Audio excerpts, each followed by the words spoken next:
Hello, everyone. We are back for another series of Marvel After the Credits. It is kind of nuts. Still to me to this day, at how fast these things come and go. The last one ended, what, like a month ago-ish? Yeah, something like that. But before we start, I have to say something. Every time one of these series comes up, inevitably, there's always someone that goes, "Oh, it's just a Marvel TV show that's exactly the same. They do the same damn thing every time. It never changes. It's the formula every time." I want one of you stupid, mouth-breathing morons to look at what was just put in front of you and tell me that was the same thing as Moon Knight and Hawkeye. Please, tell me how.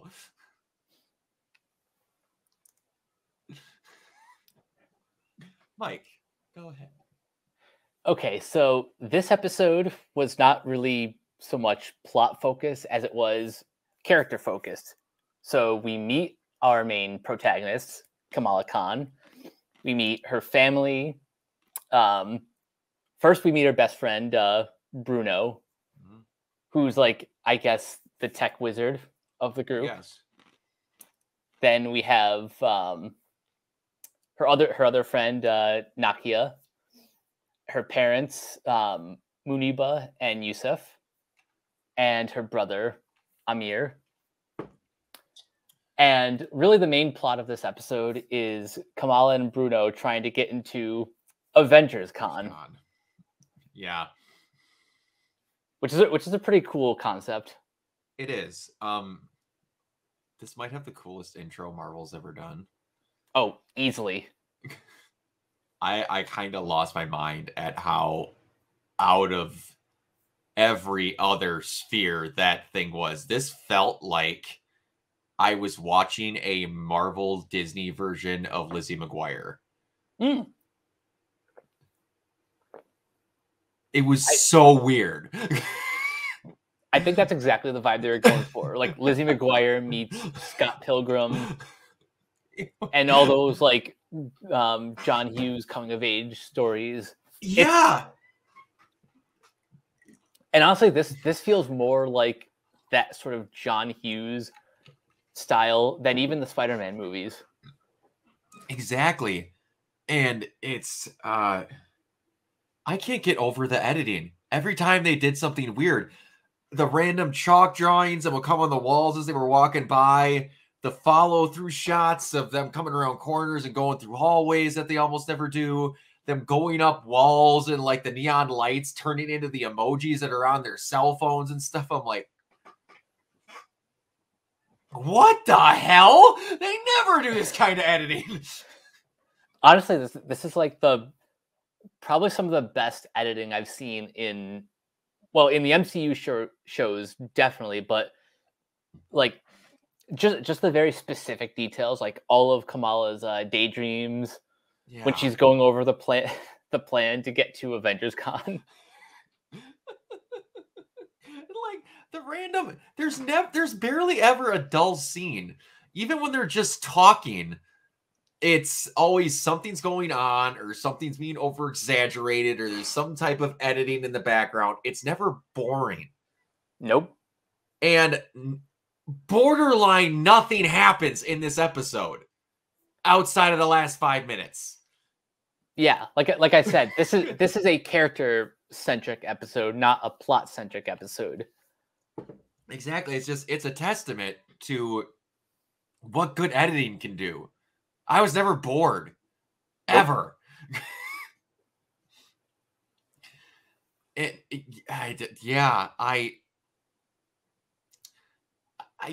This felt so different. It did not at all feel like I was watching a Marvel TV show. It felt like something that you would honestly see on like the Disney Channel. Yeah. In like the mid 2000s. Yeah. It was so specific of a thing they're going for. Like I literally had the TV go Lizzie McGuire at me when I was watching it. I'm like, what is this? It was great. It's so, like you said, it was a Disney thing. They went so hard into like, we want you to feel like you're watching an old Disney special. And again, we're going from game, and I played the first part of it, which was when you're playing story, it's good. Everything else is bleh. But yeah, like she's a big Avengers mark, a big Avengers nerd, and obviously a big fan of Miss Marvel. Do you know if that Bengal thing means anything? Not yet. I'm sure the Bengal will be explained later on. I have a feeling though that because of Shang-Chi, there might be some sort of similarities. Maybe. And we have to address the elephant in the room of like, they said that her powers are going to be slightly different. And like, I know that she's got cosmic stuff, plus she's got the stretchy stuff. Everyone to me kind of exploded, and like, I get it. We have 3 different versions of people that can fly and have guns and stuff like that. I get it. She still gets to stretch in this, and that made me happy. Mm-hmm. It may not be like exactly the same, but she does the stretchy arm. It's there. They made it differentiate enough so that when we had Mr. Fantastic weeks before this happened, it's different. So if you make it a cosmic stretching, she has her own thing, but it's then her own thing, which I'm okay with. About the Bengal, what I like about that as like her vessel for the power is at least it comes from like her own family. Yes. Now, again, we said they have to actually explain what it is, and I'm sure they will in episode like none of this Haro glass in the shoes horse shit. I need you to point blank tell me.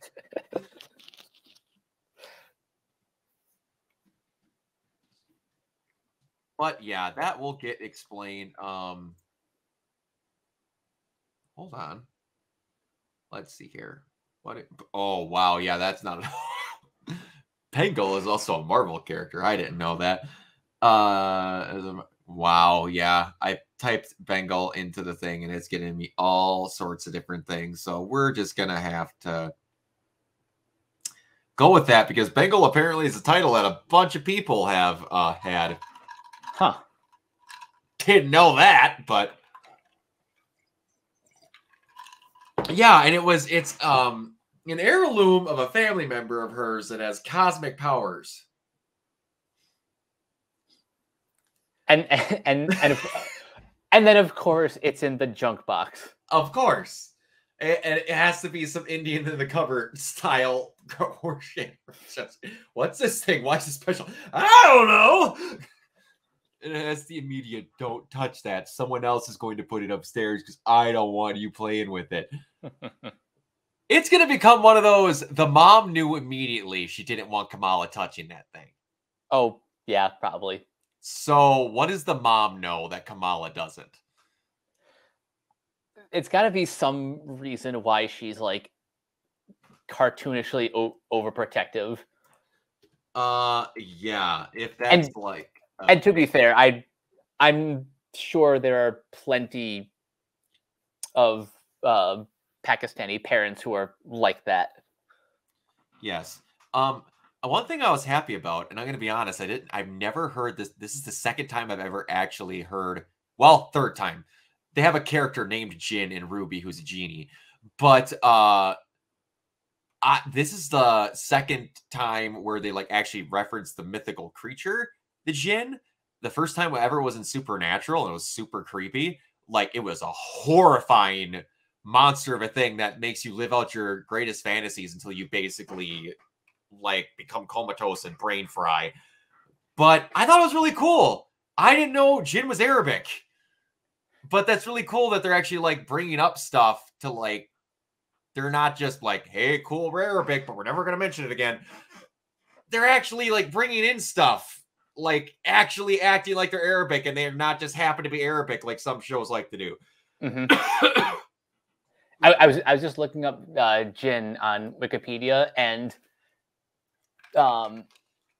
sometimes it's referred to as genie or the broader meaning like spirit or demon. But Yeah. That's honestly cool how they're actually leaning into that culture. You want to see a horrific version of a Jin? I want to say it's in season 2 of Supernatural. It's in season 1 or 2, but they go to encounter a Jin, and then it zaps him into his fantasy world to where he's literally sitting there peering a fantasy while on the outside he's frying, like brain frying to death. It's oh god. Oh, that episode's horrifying. But yeah. So we get to meet her little family and stuff like that. And it's awesome. All of her family's great. Gone over that. Got to meet all of them. Listen to them. You got like 5 feature-length movies of insanely good writing and great effects to the best villain you've ever had in that show. Vecna's great. Go watch it. Oh, I'm like, hello, young child. But yeah, I thought it was really, really cool.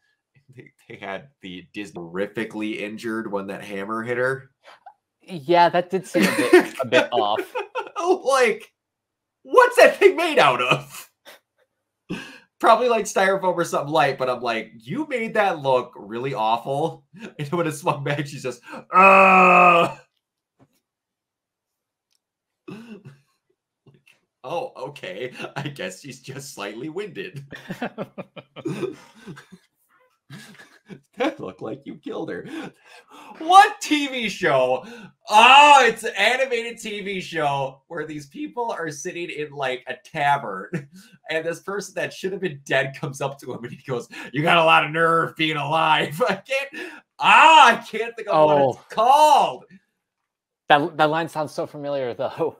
It's a guy who's blue. He's wearing a hat. And he's got a pink nose. I can't think of what his name is. And then the other one that came up with it is when she's going all great, where on the stage, and then it's another animated TV show. It might be the same one where it's like, oh no, it all went wrong. House falls apart and all that. But oh yeah, all offense could have been worse as all that went. But yeah, I love the slow decline of all of her plans falling apart, where they're like exactly the amount of time that she's off on her plan. Little details like that aren't needed, but that goes just back to just how freaking good the editing was in this. If they keep that up for all these episodes, holy crap. They might have to tone it down when it gets like serious. Yeah, but I don't know. For now, I'm loving it. I'm loving it too. I kind of want to see what the serious note version of that editing is. Like if they go Scott Pilgrim like the whole time, that could be kind of nuts. I hope they keep this up. We'll see. I don't know. But we basically, now she's a bad influence because she has her head in the clouds. There, she has the cartoonish parents where they're just like, you're looking up to the bad people. Captain Marvel has one of the most modest costumes in all the MCU. Honestly, yeah. I get it. It's a parent like, you're wearing skin-tight leather. Nothing showing. Come on now. She doesn't even have a boob window. Like, she is head to toe. She even has a helmet. Like, outside of, like, Maria Hill, there's few people that are more modestly dressed than Captain Marvel. And the Wasp. Sorry, I forgot about her. But do you got anything else that you want to bring up? Just jumping off your point about the costume and Kamala's rebellious personality, this is starting to remind me a little bit of Turning Red in terms of the mother-daughter relationship. Like, it's not that the child is becoming a rebel. She's finding herself. She's embracing her own personality. And that's going to be clearly her arc throughout the film. That is true. And they're gonna get that all figured out. So yeah, we'll have to see how that goes. I don't know how that's gonna go. But there's one more thing we have to talk about. We do. Do you have any idea where you think that is? I honestly don't, but it's got to be some sort of government organization that we haven't met yet. It doesn't look like SHIELD. It's clearly not SWORD. The weird part is it just looks like a ramshackle office building. Yeah. I for a hot minute thought that was the school again. And they're just like on their cell phones. Like guys like, oh, those crazy kids, I tell ya, it's just some cosplayer. Like, your job is to look for supers and you're this nonchalant? Well, Gary, grab your coat. It's time to go It's time to go super recruiting. Super hunting. I don't. And it's like, I've seen almost no promotional material for this because I just wanted to stay raw on it. But it's like a part of this are going to be being recruited. I mean, we'll have to see where this goes. It's weird. I don't know what they're doing with that, but we'll have to see. Any final thoughts? Because I really got nothing. There was, like you said, all character. Final thoughts are this show is awesome. Yeah. It's a lot of fun. It definitely has a fun, like, scrapbook kind of energy to it. So kind of like what I said at the top, if you like the mix of Lizzie McGuire and Scott Pilgrim, I think you'll really get into this. Yeah, if you wanted something completely off the wall from everything we've seen previous, you're going to be in for a good time. But yeah, pretty simple, pretty straightforward. Don't need to go too over. I think we're good. Mike, where can they find you? You guys can find me on Twitter at Captain K42. You can check out my quick thoughts on letterboxd.com/CoachK42. And you can find me on all the various Facebook groups just to add my name. You can check out Renegade Pop Culture on Facebook and Twitter at Ren Pop Culture. You can also find us on Podchaser and the Banana Meter and our YouTube channel. You can also listen to our podcasts on Anchor, Spotify, Apple Podcasts, and Pandora, apparently. And last but not least, everything we found at renegadepopculture.com. Need escape? So do we. That's a new one. I didn't know we were on Pandora. But all right, yeah, and you can find me everywhere at Organoid Zero. But if you're watching this mostly on my Twitch and YouTube, you already know that. But until next time, we will see you guys all later. Bye. Peace.